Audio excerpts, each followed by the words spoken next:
Hello everybody, this is my Ghost 212, and I put a short out talking about how this was extremely hard to pull. It had incredible kickback as well, and I couldn't figure out why. I checked my valve lash 1,000 times.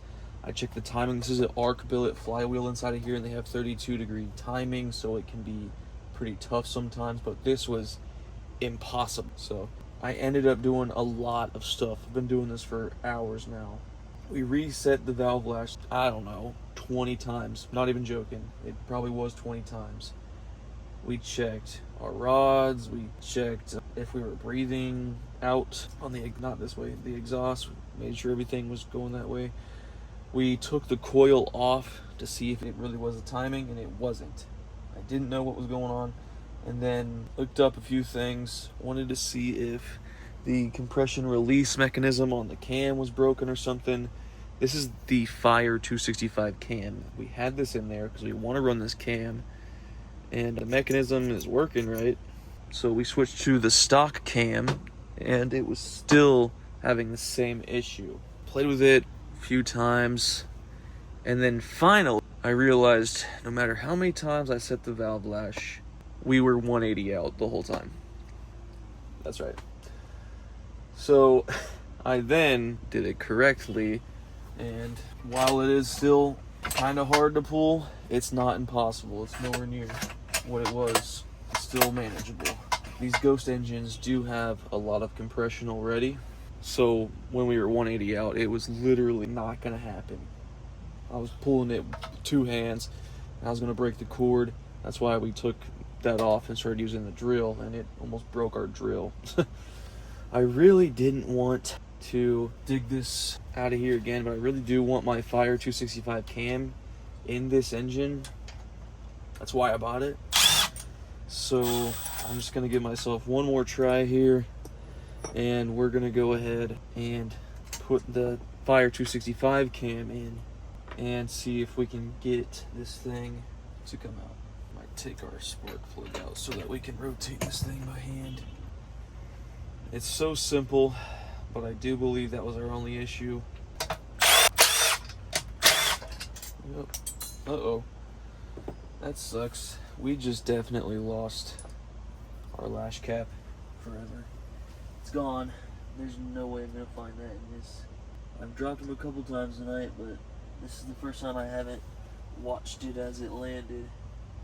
There's no chance I'm gonna find it. Not gonna happen. Oh, that sucks. Oh, I said no chance, and there was a slight chance. That is awesome. Let's go ahead and take this one off just in case so it doesn't fall down like that one. Take our push rods out, swing this guy over to the side. We'll take this bad mamma jamma, put a 10 milli on, get this thing off.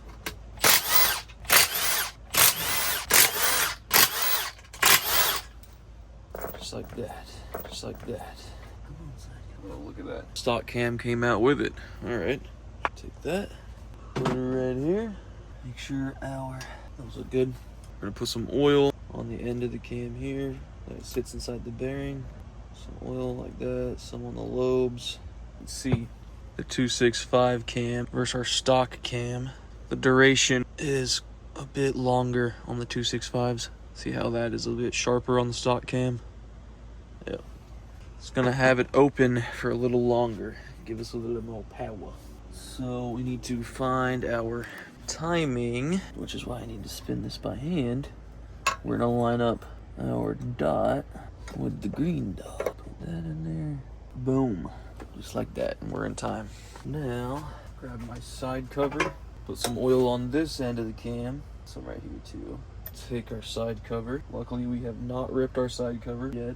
Boom, just like that. Put all these back in. Now we're just gonna run these down, but we're not actually gonna impact. Take this. We're gonna torque the side cover bolts to 20 foot-pounds. Also, Suzumi did send out these torque wrenches to me. They're actually pretty nice. I gave the 1/4-inch one to my dad so he could build his engines at the house, but I've got the 3/8 and the 1/2 inch right here. Actually look pretty dope. Me and Dad have been using these a ton. So I'm going to torque all the side cover bolts to 20 foot-pounds.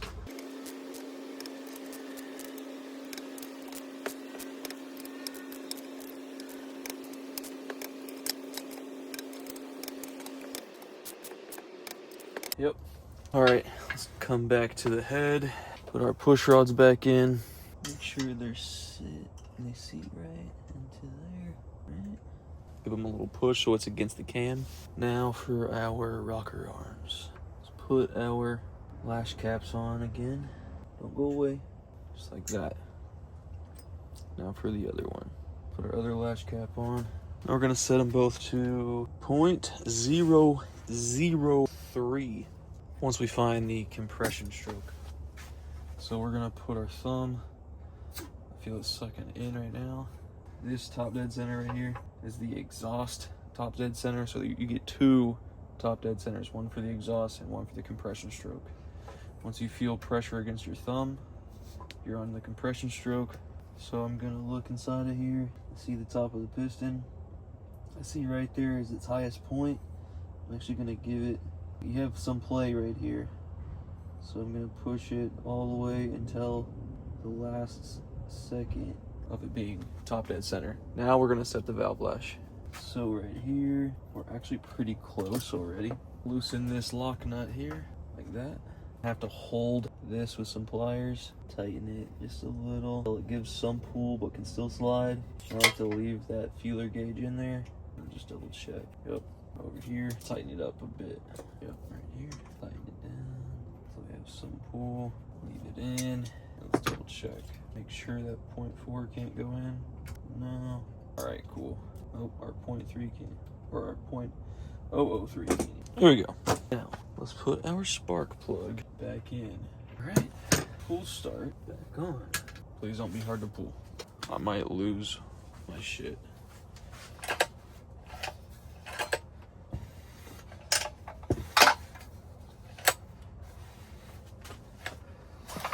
Okay.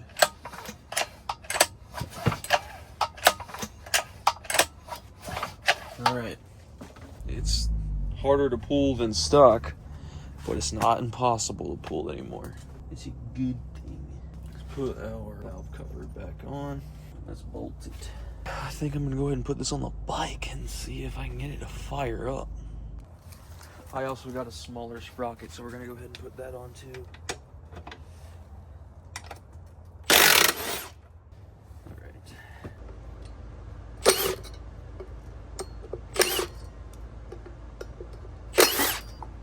Sprocket. We're going from a 60 tooth to a 48 tooth. Pretty big difference here. All right, let's see if we can start it with the pull start this time.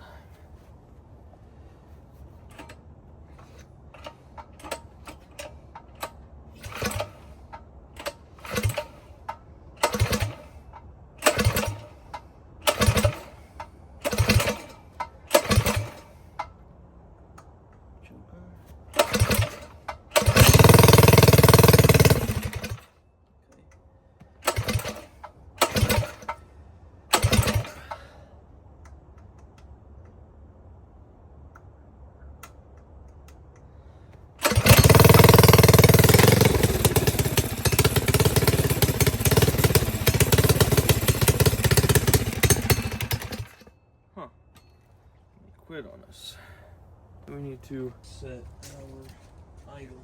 But you know what I'm happy about? It not ripping my freaking arm off. That is a plus. Let's turn that in about quarter turn.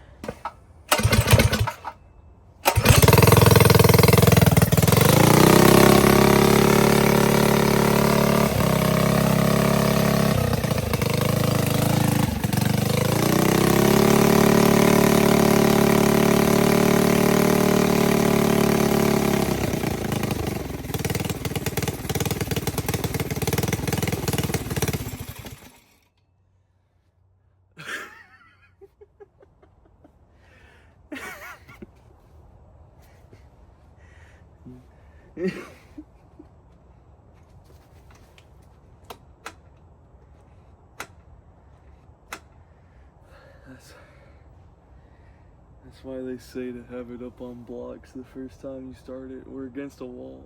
That was awesome. It's weird that I can't get it started off the choke though. Where's the smoke coming from? Where is it coming from? Put it against the golf cart. It's not really wanting to idle. Why isn't it wanting to idle?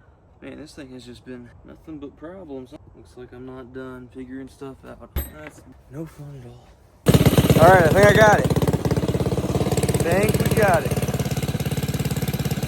It definitely vibrates a lot. I got this phone mount that was supposed to be more stable, but it vibrates so much, even when I clamp it down all the way, the phone vibrates out of it. So we've got the top speed recording here. It's going to show us our top speed and our average speed. We'll see what she can do. She sounds good. She sounds really good.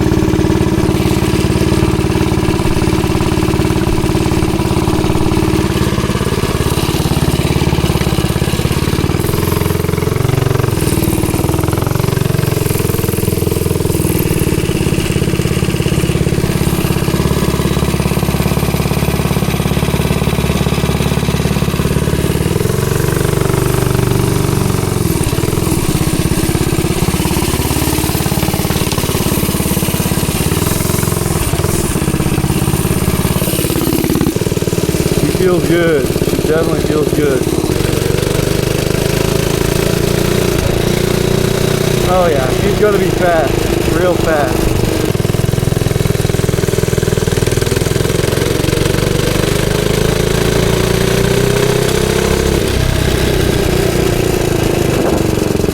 We're geared a lot lower, so we're not gonna have as much torque, but I think we'll get there.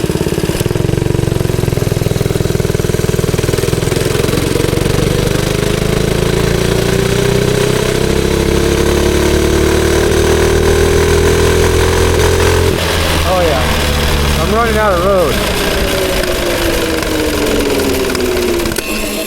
Oh, whoops. Something happened. Hopefully we can get it started back up now. That's not good. Let's see here.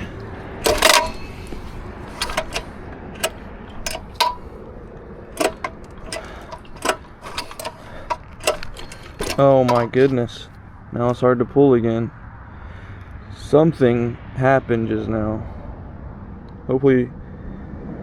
Oh my god, I hope we didn't just grenade the engine.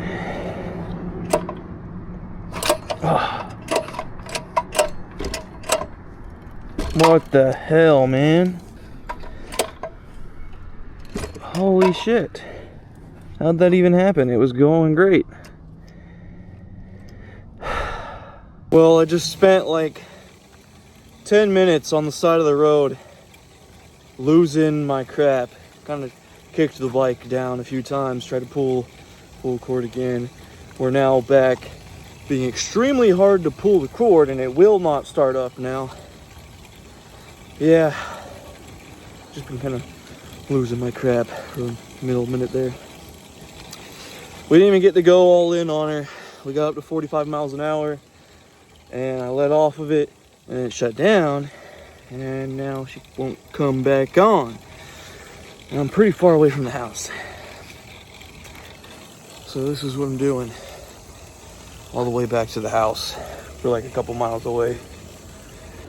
I'm actually very upset right now. It's like 10:15. Maybe this is just because I'm out so late doing this. I've been diagnosing this issue and trying to fix it for like, I don't know, 5-6 hours now. Getting the engine on the bike, off the bike, taking apart the engine, putting it back together like 4 times. It's been a long night. And I promised my wife that it wasn't going to be a long night. Well, then, you know, I get into that state where I'm like, oh, I have to finish this right now. That's kind of what happened, I guess. Oh, I feel really bad now. My wife needs to go to bed. She's probably already asleep at the house. I'm gonna walk this back home. Be back home in like 20-30 minutes now. Very upset. I guess that's gonna be the video, guys. Thank you for watching. Have a good one.